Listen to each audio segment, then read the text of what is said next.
Alright guys, touchdown na kami dito sa Yeis. Sibuyas. Ito paglagpas ng SM Marikina. So right guys, mukhang touchdown na kami. Ito na. Kita nyo naman, Eton Centris.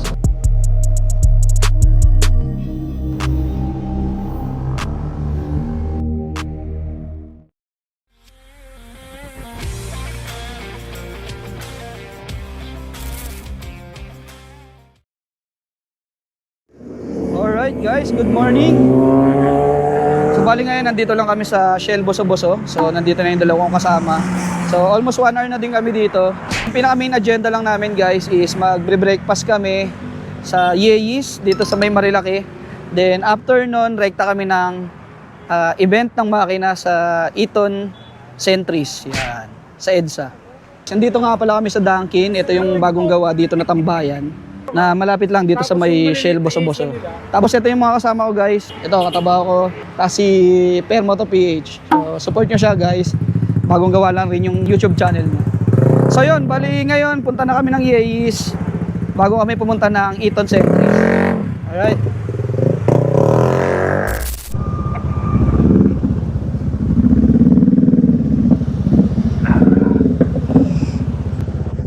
Solid yung tunog.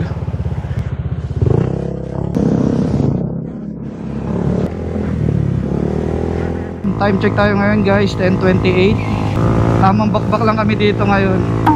Tapos based dito sa navigation natin, 35 minutes pa yung tatakbuhin, 21 kilometer yung layo ng pupuntahan, which is yung Yeis.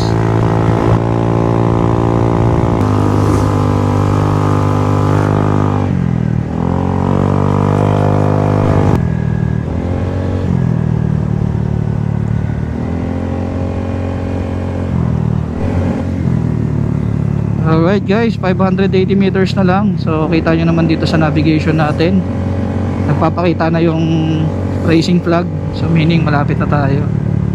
Ganyan dito sa navigation ko sa beeline. Racing flag yung pinaka location, target location. 11:10 AM. Umalis ng alas 6, nakarating ng 11:10 AM. Mahusay. Hanap lang kami ng paparkingan. Marami pa rin kumakain kaya tagas 11.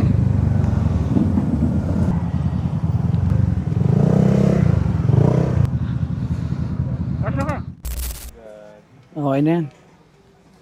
Alright guys, touchdown na kami dito sa Yeis. Almost 11:30 na kami nakarating dito. Ayan, Yeis Pizza. Nice.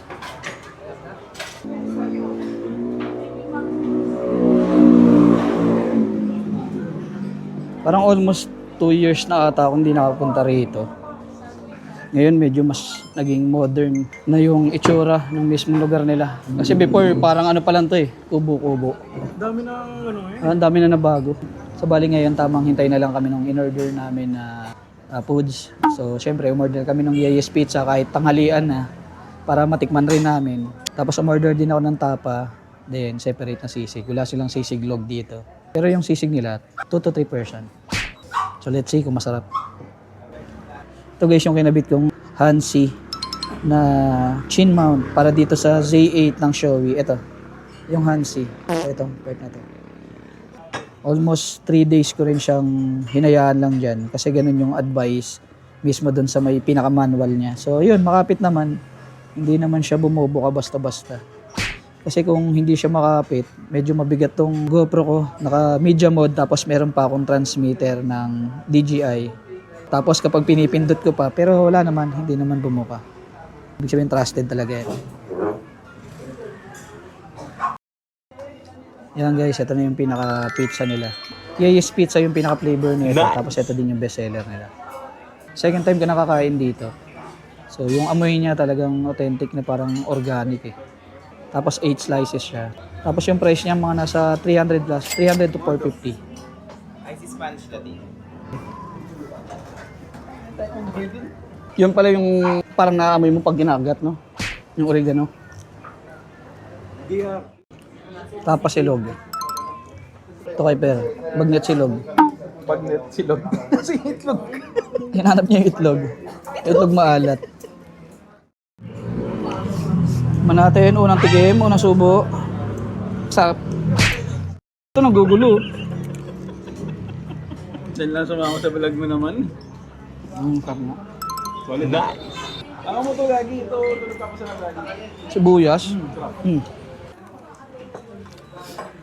Testing naman natin yung... Ano to? Bagnet. Ano nga, no? Saldong ano? Crunchy. Bago daw kakabiyahe. Pero yung tapong masarap. Di ba galing yan? Mild lang naman, pero sabi na Okay, solid yung tapa nila.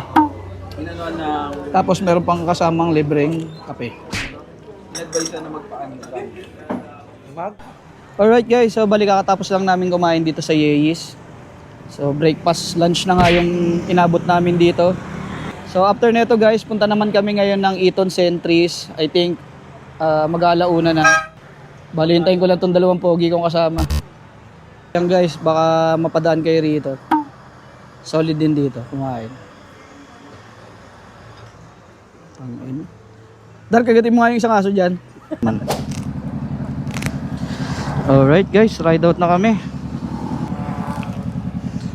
So yun yung isa namin kasama, si Darwin boy.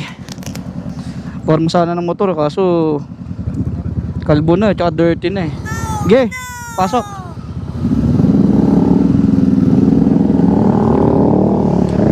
Ge. Alright, let's go. 1 hour and 59 minutes. Okay. 54 kilometer. Hopefully wala kaming tamaan na traffic.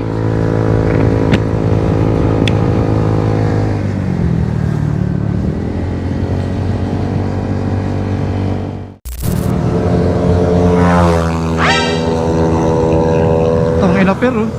Nakita mo yung pair? Oo. Gago, no? Grabe yun, no? Ako hindi ako gaganon guys. Nakita nyo ba yun? Yung mga ganong galawan. Pamilyado to boy. Dito pwede basta mag ganon. Tangina. Never ever. Nilalaro yung buhay.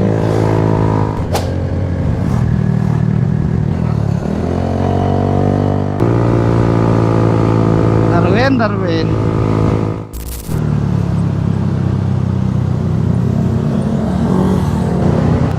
Grabe yung traffic na nalusutan ko guys. Ito paglagpas ng SM Marikina hanggang dito, hindi ko alam kung anong part na to ng EDSA. Traffic, grabe. Ayun si Per. Buti na lang hindi ako naghintay. Hindi ako gumilid, hintayin ko sana si Per. Nauna pala siya sa akin. Pero good thing din dahil hindi ko alam kung gaano katagal niya ako hinintay. Sobrang traffic guys dito sa EDSA. Advantage pa, nakamotor kami. Nakakalusot-lusot. Sa time check, 2:52 na ng hapon. Nasa na si Per? Hindi ko na siya makita. Pero malapit na kami guys sa Eton Centris. Based dito sa navigation app natin, 770 meter na lang. 2 minutes nandun na ako. So baka nandito lang yung sa right side. Nandito na yun. Ayun, yun si Per. Alright guys, mukhang touchdown na kami. Eto na, kita nyo naman Eton Centris. So first time ko lang rin makapasok dito. Mukhang dito kaming magpa-parking sa McDo. McDonald's ang parking boy.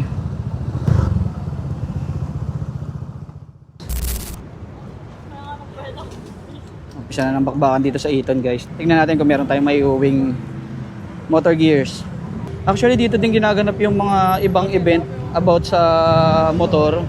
Kaya first time lang natin nakapunta rito. Madalas kasi doon sa lugar namin or malapit sa atin. Like MOA, medyo malapit-lapit yon MOA kasi Cavite lang tayo. Okay din yung event, medyo malaki-laki din.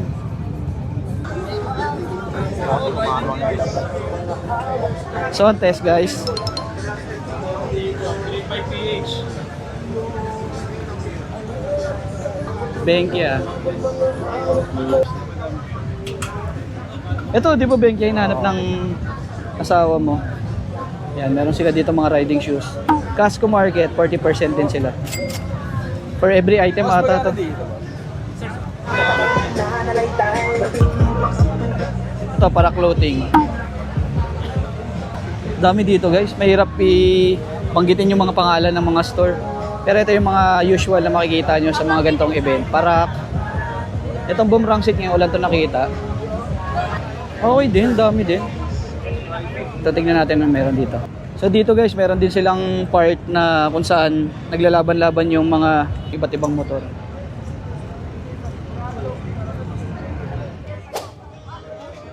Nangyari talaga yung GoPro ko. Binigo na naman ako. Bilis malobat. Bilis makurap ng pipe. Hindi ko alam kung yung battery ko na talaga may problem. Grabe yung dami ng boot na nandito ngayon guys. Yung mga lumahok rito. So mahirap mag-focus kung saan ka ba talaga dapat mag-record ng video. Daanan na lang natin lahat, kayo nang bahalang tumingin kung ano yung mga nandito. Ayun, meron doon HJC. Ito Race Power. Tapos dito Aero Pack. Shell Advance, may mga pa-games sila. Tapos yung sa kabila, Caltex. BRC Racing. Ito Ilig. BRD doon sa kabila. Ayan, Somjin. Hindi ko alam kung Thailand ba to or Japanese. Inok. Ang alam ko lang Inok battery ah. Inok. Hi guys! Lakad ka ng lakad ah. Mahuli ka. Si Jesha. Senlo. As imprint custom. Anong brand to? Ah, NCY. Tapos dito naman, new competitor, Gomandre. Yun, Moto World guys. Ngayon, titingin tayo dito. Masulit ba yung pinunta natin dito? Or hindi? Yun guys, upon checking, kahit dito pa lang ako sa labas, nakikita ko na walang Tai Chi na brand dun sa loob. Hindi ko lang alam kung meron pang malapit na moto market dito sa lugar na to. Walang Tai Chi, pre. Puro Mac na. Puro Mac na.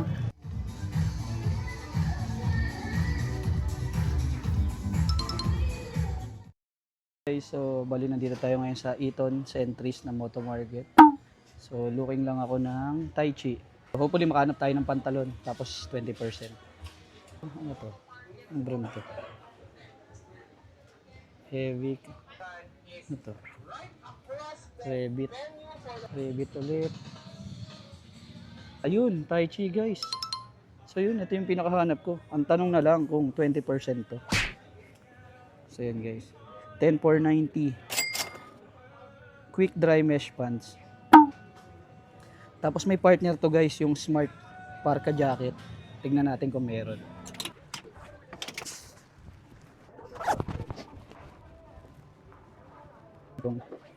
Palit talaga. Ang size nito BM, parang large na siya na medium or wider na medium. So pasok naman. May allowance pa, pwede pa sigipan. Maganda rito, stretchable. Tsaka lightweight. And guys, pauwi na kami ngayon. Dito pa rin kami sa Eton. Dito sa event ng makina, Tiangge. So yun, may daan naman pala. So makakalabas tayo pre. So currently preparing na kami para umuwi. Pabalik ng Cavite.